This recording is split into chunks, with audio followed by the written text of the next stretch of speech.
നമസ്കാരം. Raf talk ഫുട്ബോളിലേക്ക് അവർക്കും സ്വാഗതം. നെയ്മർ ജൂനിയർ സൗദി അറേബ്യയിൽ എത്തിയിട്ട് ഒരു വർഷക്കാലമാവുന്നു. അദ്ദേഹം ഇപ്പോൾ തുറന്നു പറയുകയാണ് സൗദിയിലെ ലൈഫ് എങ്ങനെ.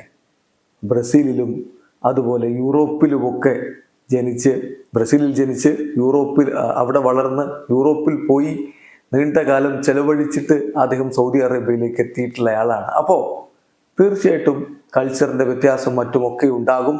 സൗദിയിലെ ലൈഫ് എങ്ങനെയാണ് എന്ന് നെയ്മർ ജൂനിയർ ഇപ്പോൾ തുറന്നു പറയുന്നു. അദ്ദേഹത്തിൻ്റെ വാക്കുകളിലേക്ക് പോവുകയാണ്. അദ്ദേഹം പറയുന്നു, സൗദിയിലെ ജീവിതം എങ്ങനെയെന്ന് ചോദിച്ചാൽ യാഥാർത്ഥ്യം എന്താണെന്ന് വെച്ചാൽ അതൊരു സഡൻ ചേഞ്ച് ആയിരുന്നു എനിക്ക്. പക്ഷെ ഞാൻ അതിനെ നല്ല രീതിയിലാണ് കാണുന്നത്. ഈ രാജ്യം വളർന്നുകൊണ്ടിരിക്കുകയാണ്. ഒരുപാട് കാര്യങ്ങൾ അറബിക് വേൾഡിൽ മാറിക്കൊണ്ടിരിക്കുന്നുണ്ട്. ഈ സിറ്റി, റിയാദ് എന്ന സിറ്റി വളരെ മാർവലസ് ആണ്.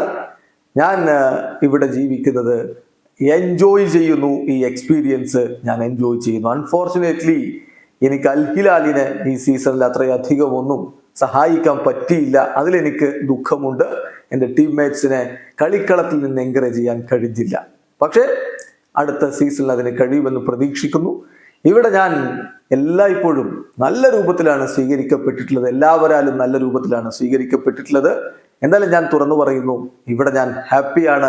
Saudi Arabia surprised me a lot. Saudi എന്നെ ഒരുപാട് അത്ഭുതപ്പെടുത്തി എന്നാണ് നെയ്മർ ജൂനിയർ പറയുന്നത്. തീർത്തും വ്യത്യസ്തമായിട്ടുള്ള ഒരു സാഹചര്യത്തിൽ വളർന്ന, തീർത്തും വ്യത്യസ്തമായിട്ടുള്ള ഒരു സാഹചര്യത്തിൽ ജീവിച്ചിട്ട് സൗദി അറേബ്യയിലേക്ക് എത്തിയ നെയ്മർ ജൂനിയർ പറയുന്നു, ഞാനിവിടെ എൻജോയ് ചെയ്യുന്നു, ഞാനിവിടെ ഏറെ ഇഷ്ടപ്പെടുന്നു, എന്നെ എല്ലാവരും നല്ല രൂപത്തിലാണ് സ്വീകരിച്ചിരിക്കുന്നത്, സൗദി അറേബ്യ എന്നെ അത്ഭുതപ്പെടുത്തിയിട്ടുണ്ട് എന്ന് തന്നെ നെയ്മർ ജൂനിയർ സാക്ഷ്യപ്പെടുത്തുന്നു. വീഡിയോ അവസാനിക്കുന്നു. ഫുട്ബോൾ ലോകത്തെ കൂടുതൽ വിശേഷങ്ങളുമായി റാഫ് ടോക്സ് വീണ്ടും എത്താം.